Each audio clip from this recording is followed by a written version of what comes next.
Hi, I am the Messenger. Welcome to my new video. This time I want to show you around my new historical industry quarter in Pfösing, Treblwang, a new residential district that is very bikeable, and at the end I want to talk about how I started this map and show you the very first project, Stift Muhrbachklamm, a monastery on a hill. I had this empty spot in the district of Pfösing and tried to build a historical industry quarter. This isn't meant to be heavy industry like smelters. This is manufacturing or food processing industry. All the manufacturing plants I know are way bigger than your usual 4x4 asset. They occupy a whole city block, sometimes even a couple of blocks. I once worked for a brewery that over the course of 150 years bought 3 small roads to unite multiple city blocks into one plant and be able to fence it off.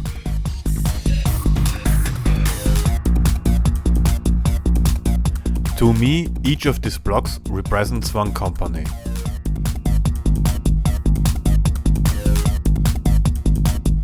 They all have functioning internal driveways, and all the spawn points are moved to the inside of the blocks, preferably behind a big door, so it looks like the trucks are driving into some hall, instead of despawning in front of the asset. This helps greatly with traffic along the local roads, as they can keep free flowing while all deliveries are happening on the inside. In a way, you can think of these internal driveways as one additional step in road hierarchy below local roads. There is a speed limit of 10 km per hour inside the blocks, and they got a stop sign when leaving, so traffic on the local roads keeps flowing. We are right next door to the big new train station from last video. To show that this is a rather new train line cutting through an established area, there are some cut off old city blocks, and most of the buildings directly at the train line are quick to erect sheds or halls. Directly at the river are 2 office buildings and my bus depot. The first hall is the working asset. To make it look bigger, I extended the bus hall by turning it into a procedural object, removing the office part and placing 3 copies.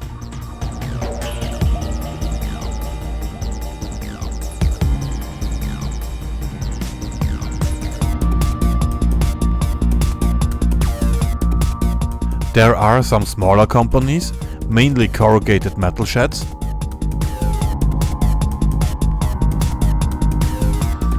These are still a couple assets each, so they also have internal driveways to manage delivery traffic.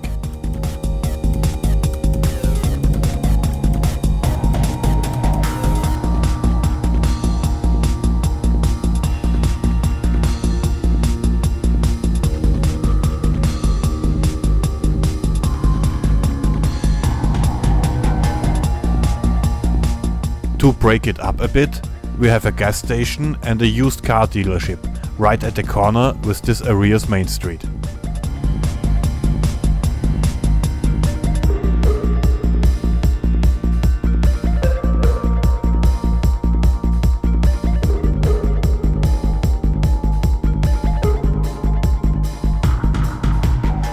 Before this build, I had nearly no general industry, and my commercial was importing everything.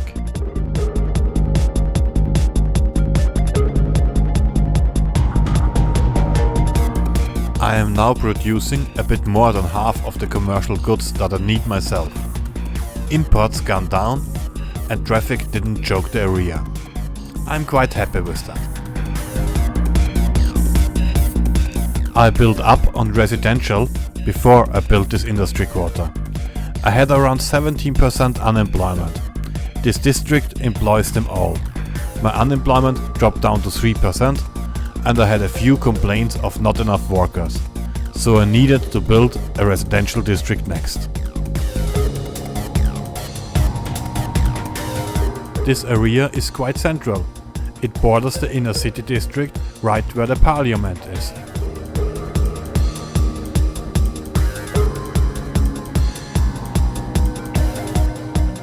The riverside nicely shows how buildings get taller and taller the closer they get to the inner city.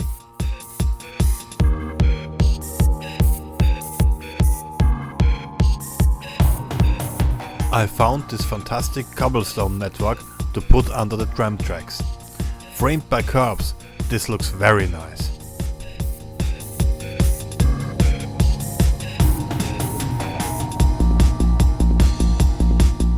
Just look at it, it really fits in nicely.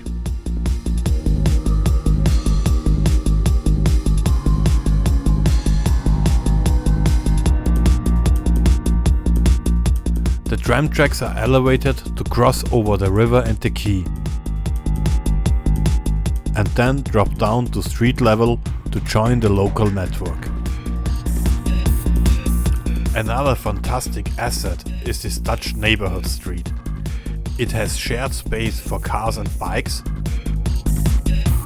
which makes this district very bike friendly. Automatically comes with those sidewalk extensions at the corners, which I usually do by hand, and has raised junctions which make for a ton of interesting detailing possibilities when intersecting other streets. I can do a lot of different looks, like when the red street has priority,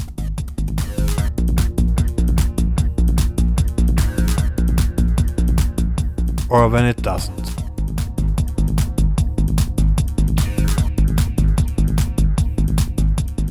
It doesn't look like, but the junction at the quay is connected. Hey, it even looks nice when crossing Main Street. Now, having built this new and purely residential district, my unemployment is back up to 19% and I'm ready to build the next industrial project. I want to get to a point where I don't import consumer goods in noteworthy amounts. I started to make videos when I was already building on this map. The very start hasn't got its own videos, so let's talk about that a bit. I wanted an Alpine map and found it in the map Alpine River by Bringer of Fire. Please check out Bringer of Fire's maps on the Steam Workshop, they are fantastic. I learned a few tricks just by using his maps, like we can use a white texture for a resource like oil to paint snowy mountaintops.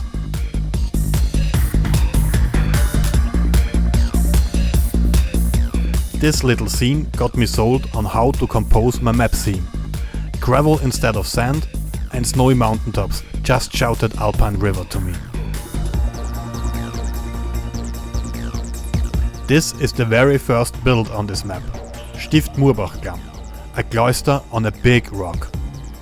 Every building in it is turned into a procedural object, so there are no moving parts, no sims, no cars. I was trying to prove to myself that I can turn this game into a modeling experience. I started missing the sims soon, so it has a road running through it and pedestrian paths.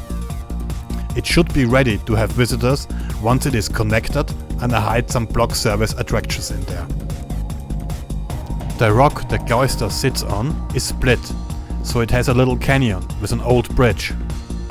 There will be a big parking lot in front of it, and visitors will use the invisible path hidden in the stairs to get to the first yard.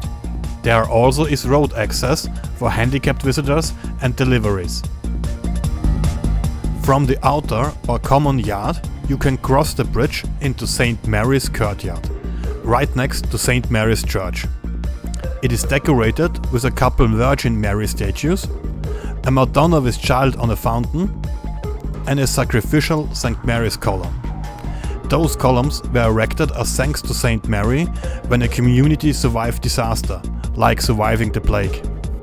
Behind the church is a smaller yard featuring the graves of the founding nobles. This cloister is a Stiftskloster, which means it was donated to the church by some wealthy noble, mostly to buy the support of the church, but sometimes just to show the finger to local nobles. Like, see, now you got this big cloister watching over your puny castles and villages. This yard is called Monk's Retreat. It is not open to the public.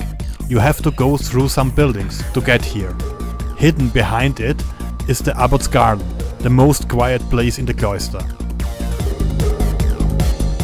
which eventually leads to this little viewing platform with a nice view over the river.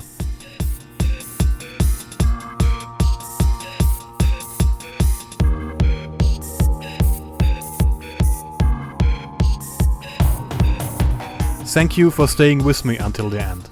I really hope you enjoyed the view.